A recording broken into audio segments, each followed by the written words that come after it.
Ayan, so meron tayong mga bagong stock ng Epson L121. Ayan, ito yung isa sa pinakamabenta sa amin na printer.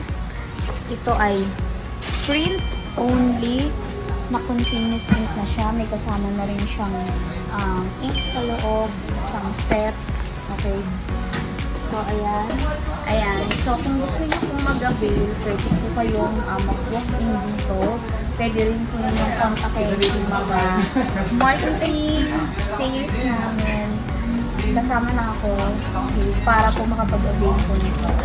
Okay. So, pwede po kayo mag-visit or magpakita pang lalamove, or pwede rin na kayo din po cash on pick-up. Pwede, pero pwede rin naman na bank transfer. Meron din tayong company GCash account. So, yun lang po.